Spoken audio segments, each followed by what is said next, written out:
right, everyone, welcome back to Parenting Matters. I am really excited today because I get to talk with somebody who I am sure, if you have been ever on Instagram, that you have come across her Kids Eat in Color account and everything that she provides for families. This is Jennifer Anderson. She is a registered dietitian and has a master's in science and public health degree and spends all of her time helping families feed their kids. And I will let you introduce yourself a little bit, Jennifer, and kind of just tell us how you got into the space of everything that you do online for families, because there's so much confusion out there and so much pressure for families on eating and everything that entails, that it's been so nice to see the content that you create and put out for parents on how to make it easier on ourselves to get our kids fed. Sure. Thanks so much, Phil. It's wonderful to be here. So I began my journey to being a registered dietitian that focuses on children when I was standing in the pediatrician's office with my young child, and she was like, you know what, he's not gaining weight. And I was like, oh, that's not what you want to hear as a registered dietitian. It's not what you want to hear as a mom. Right. And at that point, I learned that feeding kids is really tricky. My son was, he wasn't even 1 yet. And already we were seeing, hey, there can be a lot of challenges. My second child is more of a selective eater. And so I've developed methods and systems for working with that. You know, you never know what you're going to get with a kid. Right. And that's been a huge thing for me. So that's where Instagram came from. My son was 3. He was going to preschool. And I was making these cute little lunches for him to encourage him to eat while he was gone from home. And I thought, you know what, I don't think I'm the only parent who's struggling with this. Yeah. So I started an Instagram account, and sure enough, I'm not the only parent struggling day to day. Well, I think it's something that every parent goes through, is like trying to figure out how to get your kid to eat, and you want good eaters, whatever that means, and you want unpicky eaters and kids that will try a lot of different things. But oftentimes parents really struggle to figure out how to actually do that, or what that looks like on a budget, and not just a financial budget, but a time budget. Like, we can't make gourmet meals 7 nights a week. And oftentimes you feel like you're sacrificing health for speed and what they'll actually eat. So exactly. What would you say? So let's just talk through a couple specific scenarios if we can, because I think that helps listeners most to kind of understand what we can do to improve things. You have the one-year-old, 12-month-old, let's say. How do you go about recommending that people encourage their child to try new foods and try new things as they grow, and avoid getting into bad habits or only eating peanut butter and jelly and chicken nuggets and hot dogs and macaroni and cheese and pepperoni pizza? What do you think are the most important things for that age group, like kind of when they're just trying all the new foods? So 12 months is a really key age. There's a couple things that happen. One, as you know, the growth slows down. So a child triples in size in the first year and does not come even close to that in the second year of life. So you're going to see your toddler going from maybe even eating as much as you, some infants, rather, some 11-month-olds can really pack it down. Right. And then all of a sudden they're going to go to maybe eating 2 bites of food the whole day. And then the next day they eat as much as you. And then the next day they eat a little bit. And you think to yourself, oh my gosh, my kid is sick because they're not eating, and they're not eating enough. And I need to feed them as long as they're eating. And it doesn't matter. They're just eating something.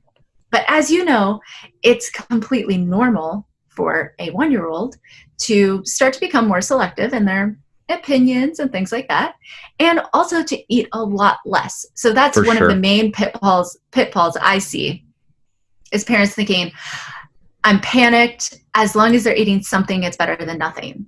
And while that is true to an extent, of course, a fed child is better than a child who is hungry. We really need to focus on continuing to provide balanced foods, right? A balanced plate, balanced options. That I am not a purist. I'm not going to stand there and say, oh, my kid never eats pizza. Of course, my kids eat pizza. I actually have it on my meal plan, because guess what? Pizza is fun. It's quick. It can be a great delivery vehicle for vegetables and teaching kids that vegetables are okay. It can be a fun thing in the family. We teach kids, oh, well, in our family, whenever we serve pizza, we also serve a salad on the side. And they learn what balance looks like. They learn how to have those foods, but have them in a more helpful way. So what I recommend is, instead of freaking out when your toddler starts to become picky, because a lot of picky eating, it's out of our control. Kids develop neophobia. It is a developmental stage. Some kids have it really bad. And neophobia means the fear of new foods, or food neophobia means the fear of new foods. So that's totally normal. And our job as the parents is continuing to provide balanced meals, provide a meal schedule and a place to eat, and and those three things. So as parents, no matter what their age is, 12 months to 10, it doesn't matter. We are deciding where the food is eaten. We're deciding what is on that menu, and we're deciding what foods to serve, and then the meal schedule, right? So those are the big three. So what I'm hearing you saying is, don't worry so much about how much they're eating. Don't feel like they have to eat, or they have to eat it all necessarily. That it's more important to control the things that we as the parents in our role can control, which is where they eat, when they eat, and what's served to them, rather than how much they eat or what they choose to do with their food, which might be to feed it to the dog or throw it on the floor. Or against the wall or whatnot. Those are things that we can't control. The things that we can control, as you said, were those. And so we should focus our time and energy on those rather than to make sure that they eat every single bite. Yeah. What often happens is we reverse those roles as parents, and we end up feeding the kids whatever they want, whenever they want, wherever they want. I mean, the number of stories of parents chasing their child around the house, trying to eat a bite of chicken nugget because the child said that's what they wanted, at whatever time of day. There's just a lot of those, right? Right. If you're the parent and you happen to be in that situation, there are some things you can do. You can say, you know what? We're going to have a meal and snack schedule, and it's going to be every 2 to 3 hours for my toddler, and maybe a little bit, more space in between those for older kids. We can eat at the table or in the kitchen. In our house, we eat at the table or in the kitchen. And as the parent, I'm going to decide what to serve. Right. I have a meal plan for busy families. It's called Real Easy Weekdays. It's primarily homemade food with some convenience foods thrown in, because I am a full-time working parent. So is my husband. And right now during quarantine, we have no childcare, right? So I am like a realist here. Sometimes you got to grab something. Sometimes you got to buy a pre-made pizza crust. But other times you really do want to make all those foods. You want to stick it all in the oven in a quick way. But what families tell me is that for their child who is what I refer to as typically picky, meaning it's not extreme, but you have a selective eater and you've maybe fallen into a chicken nugget rut or a pizza rut or whatever, or the mac and cheese rut, and you're thinking, that was okay for that time in my life where I was surviving with a new baby or whatever, but I'd really like to get out of that rut. I'd like to try something new. So what families tell me is this menu is simple. It takes a lot of the guesswork and the thinking work and all that out of it. But what it does is it exposes kids to foods over and over and over, and it's meant to be used by the whole family. So the parents are eating the same food, the kids are eating the same food, and over as they see that purple cabbage every couple weeks, over and over and over, pretty soon they're like, maybe I'll try it. I see my mom eating it. I see my sibling eating it. Maybe I'll give it a try. And so for those kids who are just typically picky or mildly picky, it really can make a big difference. And of course, it takes a lot of the brain work out of it for the parents. Well, it takes the burden off of like having to come up with like these fancy meals and never, see the same thing twice, when in reality, what if we just took some of the food that they like, maybe it's the chicken nuggets, and put them on a salad with some other vegetables. And it's like, hey, you like these, like, look at this food that they're around. There's plenty of ways that you can intermingle the fast and convenient with the healthy and novel, so that you don't have to feel like you're reinventing the wheel or Julia Child, preparing a duck à l'orange for your kids every night or something like that. Exactly. That they won't eat. You don't need to be making sauces. I mean, you can if you want. Right. You can if you want. But there's a sauce aisle at the store, and you can keep it simple. And it's called ranch dressing or ketchup. Right. Exactly. I was going to say there's a ranch section at the store. Yeah. And as a registered dietitian, I approve pre-made condiments. There you go. Okay. You've heard it here first. Yeah. My son loves ketchup. And as a child who tends to not eat enough, man, ketchup has really saved his life because he'll eat higher calorie foods with dipped in ketchup, which is just more source of calories, you know? Right. And of course there are lower sugar options for ketchup too, even no sugar added options for ketchup if you're really worried about it. But a little bit of ketchup has helped a lot of kids to eat a lot of different healthy foods. Oh, for sure. I mean, I think that is a huge thing. And I think it's helpful to hear that from experts is that like ketchup is okay. Ranch is okay. Like it's not like the end of the world, especially if it's a vehicle for like eating good food, is making it a little more palatable. That's fine. Right. I mean, do you like to eat raw broccoli by itself?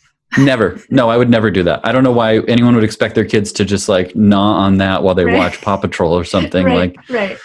Yeah. I mean, I've seen it. I have a little series on my Instagram account. Every day I post a picture of a baby eating broccoli and people tag me if their kids eat broccoli. I've seen the kids eat raw broccoli. I've seen my kids do it a few times, but I would never like judge a kid for requiring ranch dressing. Sure.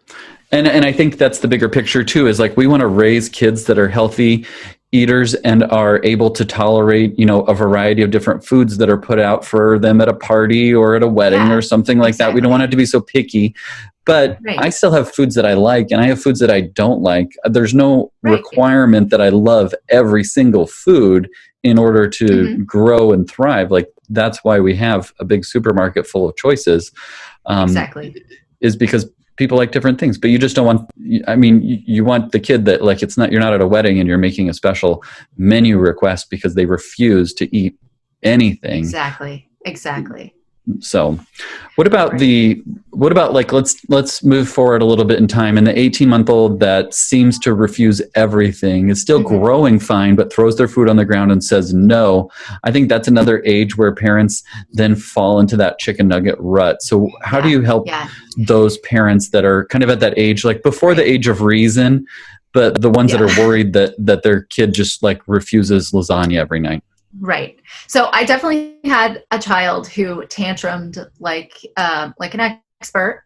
He would tantrum for 40 minutes at a time, several times a day for a long time. So when I talk about understanding the stress that parents experience around mealtime or any time dealing with a younger child, I truly, truly understand that pain. And I felt that pain.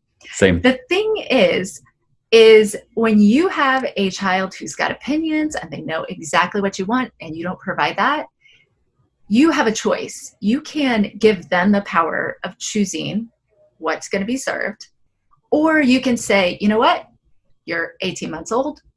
You don't know what should be served to you. And yes, of course you want goldfish only all day long, but I know that's not what you need. So as a parent, I recommend that people take note of what their child will eat. I refer to those as safe foods. Sure, goldfish are maybe going to be on there, Cheerios, but maybe strawberries are on that list, and maybe chicken nuggets are on that list. And if you find yourself having an extremely picky eater, you need to make a list. You need to like sit down and make a list because you don't want to be trying to remember stuff on the fly. There's too much to remember in life. So you make yourself a list, put it on the refrigerator, and those are your safe foods. And you want to rotate through those, and you want to make sure there's a safe food at every single meal and snack that you're serving.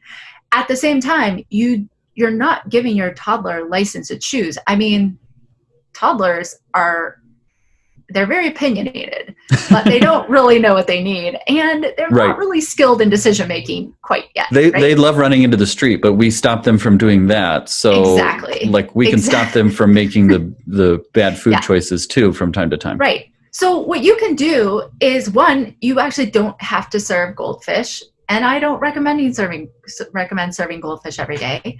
Chances are that's not the only food on your child's list. Sure. And for a typical picky eater, you're still going to have maybe more than 20 or 30 or more foods. For an extreme picky eater, we would see maybe less than 20 foods, and then it's more challenging. But with your child, yeah, sure, they may say, I want goldfish, I want goldfish. And you can say, you want goldfish. What we have now is strawberries or blueberries. Which one would you like? And give them a choice. Now, you may have the kid like mine who's like, no, I want apples. And you could decide how you want to handle that. But what I recommend is parents choose what is served, regardless of the tantrum. Because guess what? The 18-month-old, they're going to have a tantrum either way. Right. Because once you say blueberries or strawberries, you're going to serve them the strawberries, and then they're going to say, you cut it wrong. I knew that's what you were going to say, is you cut it wrong or it's on the wrong colored plate. Yep. You gave me the wrong fork. And then you're going to give them the right fork, and then they're going to say you gave them the wrong glass. I mean, it's just their job. Like you've been at our dinner table and breakfast table and lunch table. Right. So the reality is, like, you're going to get the tantrum anyway. Might as well give them options that are going to fuel them for their growth and their health. Well, I like what you said there about, like, one of the things that I teach parents along the track of like discipline and connection with kids is acknowledging them and hearing them. And what you started with was, you want goldfish. Like, I hear you, child, that you want goldfish. I understand that you want that, but goldfish aren't available today. Yep. And then you give them some power, which is, would you like blueberries or strawberries? And I think it's fine then if they say, I want apples, then you as the parent can, like you said, make that choice of, well, I didn't offer that, but I'm okay with changing my mind a little bit, and apples are healthy and you can have an apple if you want. Or saying, we don't have apples, or apples aren't available today either. Blueberries or strawberries. I think both of those would be fine options, just the way you frame it to your child. So I like that approach of like acknowledging that they love goldfish. And the reality is they also don't have to eat it. I give my kids full control over whether they choose to eat or not. You can say, you don't have to eat anything. We're going to sit at the table together for this timer of 5 or 10 minutes for a snack or whatever. You don't have to eat. 9 times out of 10, my kids are going to eat something on that table. But you've given them that power over their own body, which is whether they're going to eat it and how much they're going to eat. Right. I don't restrict portions. You know, if they want to eat all blueberries for a meal, as long as I have them and they're available, then I'll go for it. They will always eat all the blueberries, so usually we run out. But the reality is, like, they do know how much they need to eat, and they do know whether to eat. What parents get tripped up on is the idea that I'm going to allow my child whether to eat or not, and they think that means my child decides what to eat. Sure. There's a big difference between that. You as a parent are still in charge of what's served and what's sitting on the table, and then they get to decide whether they're going to eat that or not. That is a big distinction. That's important too. And it's really a relief for parents to hear, I don't have to get them to eat so much, or they don't have to eat all of that, because I think that's something that I hear quite frequently is, well, they didn't eat, so I made them peanut butter and jelly, or they didn't eat, so I cut up hot dogs because they love hot dogs.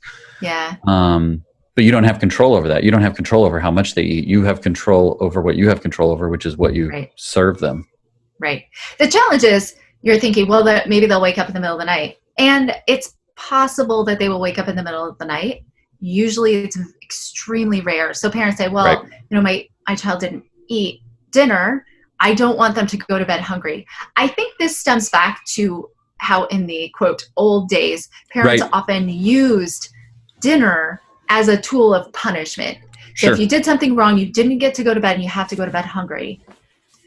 In life now, and there's probably some parents who still do that. Of course, I don't recommend that at all. That's very damaging in a lot of ways. Yeah. But you having a mealtime, requiring your child to sit for an age-appropriate amount of time, which may only be 5 minutes for a toddler or less, and slowly working up to maybe sitting for 10 minutes or 12 minutes or whatever that number is. You sit down together, you have a meal that includes a safe food for them, and then they say, I'm not hungry, I'm not going to eat. And you say, okay. You're not sending your child to bed hungry. You've provided your child with plenty of eating opportunities throughout the day. You're going to provide them with a nutritious breakfast in the morning. It's okay for them to choose that. And sure, if they wake up in the middle of the night and they're hungry, I give them a piece of cheese. They don't want to be waking up in the middle of the night. It's not an incentive. Now, if you have a child who's consistently waking up in the night every single night, then maybe you need a bedtime snack. Something like in my that. family, Right. we actually do need a bedtime snack, so we always have one. But that's only if your child is consistently waking up in the middle of the night because somehow they just can't get enough at dinner to make it to the morning. Yeah, I can't say I hear a lot of that same thing from parents too, is that they're worried about them going to bed hungry. And I think you're right. I think it stems from the previous generations of sending kids to bed hungry for punishment. And then probably the generations before that of worrying about nutrition because there wasn't adequate nutrition in the world. And now both of those things are no longer the case. And so I think that's what those are some past origin issues. We still, in families where they are food insecure and they're not necessarily sure if they have enough, you definitely will see a lot of that survival instinct kicking in. Like, I gotta force my kid to eat it because we just don't know if we're gonna have enough. And I have a lot of compassion for that, a lot of space for that, and we just kind of, in that situation, do the best we can to manage that situation. Right. And that isn't to say that there isn't lots of food insecurity in the United States and around the world. But I think when most people are asking me about it, it's more the question of, how do I make sure that my toddler doesn't go to bed hungry because I don't want to be woken up overnight. And I like your approach there of just putting it out there, letting them choose, and then off to bed. We know you'll eat fine in the morning. I can't say that I ever hear from parents that they're frequently being awoken by a hungry child. No, it's just not very. It's not very common.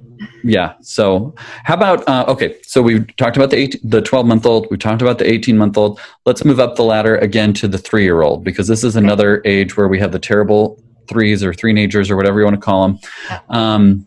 And there's lots of eating issues with that because, again, it's a power area. What do you see as the common challenges that parents of a 3-ish-year-old bring to the table? Well, 3-year-olds can be a force to be reckoned with, as you and I know. I've had 2 of them. And we just get really worn down. I think with 3, we're feeling overwhelmed and everything seems to be a battle. It just feels like that, from the teeth brushing to the car seat to the dinner table, everything. And we're thinking, is there some way that I can just make this stop for a second? And we eat so much. Like you have to keep feeding your kid for 18 years. It goes without saying, but it's just a lot of opportunities to come up against it. Right. Exactly. Yeah. So you have lots of opportunities to go through all the stress of mealtime. Sorry, it's exactly true. I mean, you go from one nightmare to the next if you're in a bad place with eating, right? Right. And that's why if we can reduce the stress at mealtime and we can say, you know what, you don't have to eat it. That's my favorite phrase. It's a great phrase for 3-year-olds, because when you say you have to take a bite, you're telling your 3-year-old that the battleground is open. Let's just have a fight right now. They look at the peas. You're going to do if I don't, right? Yep. They look at the peas. It looks gross. They tell you that it looks gross. And then they say, I'm not going to eat it. And you say, well, you have to eat a bite. And they say, no, I'm not going to do it. And next thing you know, everybody has high blood pressure. And parents are crying, kids are crying. We're canceling our trip to Disney World over these peas. Yes. You know what? Peas are not worth it. They're just not worth it. Right. Because when we're fighting over it, I mean, who's going to grow up then loving peas?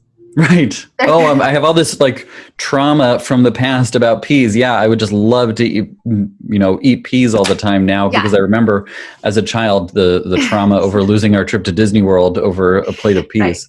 Right. The fastest, best way to remove the stress from mealtime is to say, you can eat that when you're ready, or you don't have to eat it. I mean, say whatever you want, but don't engage in the battle. Just don't. Sure. Just sit there and pretend like you're enjoying your peas like they're the best thing you've ever had. In fact, don't even give your child peas. Exclude them from the peas. Great. Put the peas on the table, eat them in front of them. I would say that's one of my strategies for getting my kids to eat things, is to not give them any. Because it's like reverse psychology. The fear of missing out is for real. Why didn't you give me any salad? Well, I didn't think you wanted any. Right. Well, I want all yours. I watched my kids one time eat an enormous adult-sized bowl of salad because I didn't give them any. Watch this, Mom. I literally thought they didn't want any. And the next thing I know. So I think the answer at 3 is to just don't engage just in the don't battle. engage. You don't have to. That 1 bite rule, you don't have to use it.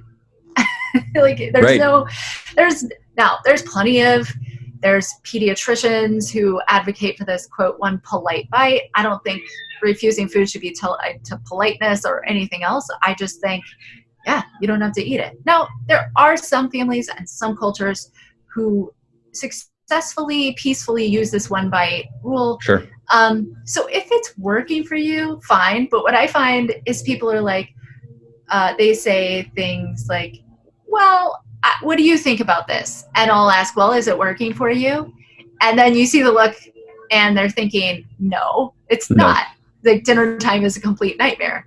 So if it's not working for you, just stop using it. I don't use it. The registered dietitians I know, most of them don't use it because it doesn't really work.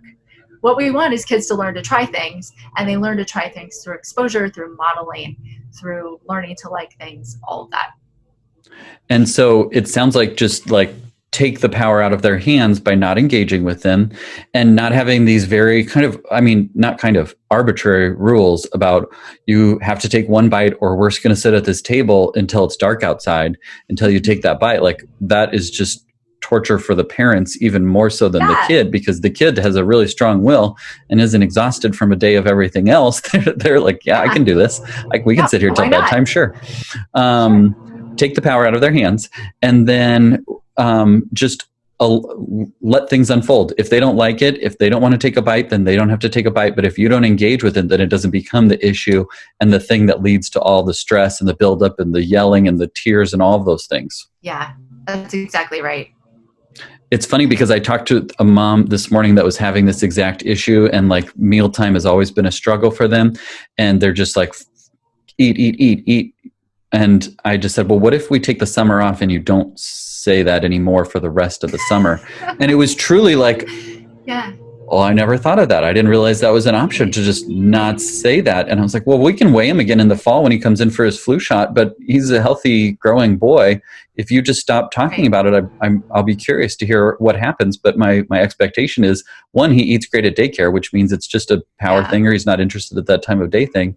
And 2, like, let's see what happens when we don't have that stress and pressure of the family that maybe even we're putting on our game faces, but we're still, holding on to that tension and stress of, is he going to take a bite? Is he going to eat that bite? What if he doesn't eat that bite? What consequence can we come up with to make him eat that bite? Like it just ratchets up and up and up. Yeah. And I mean, gosh, the stress that parents experience as a result of that pressure to make sure our kids are eating enough is very real, and it just wears on us. So when we kind of take a step back and we pretend we don't care, and I realize we still care, but we pretend like we don't care, suddenly the kid thinks, oh, well, I don't have to eat it. Well, maybe I will anyway because I don't have to. Right. I mean, my kids never, ever, ever have to eat a meal. The number of meals they have altogether skipped, it's so few, I can't even remember them, Now, are there any other like rules of thumb that you talk to parents about? Let's talk about desserts. That's one that I have a question about. Is sometimes we get into the habit of like, you have to eat all your food if you want dessert. And we try and stay out of that habit. But what does it look like around your table if dessert is available? Like, how often is dessert available? Is it an every dinner sort of thing? And then what do you do in terms of earning dessert, or dessert is just part of the meal? Or just walk me through what you guys do. Yeah. So there's a couple things. So as parents, just so many people have been raised to believe you have to eat your dinner to get dessert. What does that tell us in our mind? It tells us dessert is more important than everything else. It's better. And what this does is it reduces the intrinsic or inside desire to eat these vegetables, whatever. So, and it increases our desire for that bribe, which is the dessert. So if you want your kids to want dessert more, then use it as a bribe. If you want your kids to maybe eat dessert in moderation and not think of it as a big deal, then you don't want to use it as a bribe. So we Okay. never use it as a bribe. In our house, we try not to use food as a reward. Of course, the whole other world does use it as a reward, so they Sure. get plenty of that exposure. But at home, we don't. What we usually do is serve it right alongside the meal, like a pea, right? It's there, the little packet. Let's say they go to a party and they bring some candy home. Right. We'll just add a little piece of candy to dinner. It's on the side. They can eat it whenever they want. We don't make a big deal out of it. It's just sitting there. And they probably eat it first, but not always. Sure. And that just takes all the work out of it too. Like if you want your Oreo or these special cookies that I made, you got to eat your Brussels sprouts. And then, oh my just gosh, you're not going to get them. Yeah. How many fewer words as a parent you have to say when you just put it on the table? Right.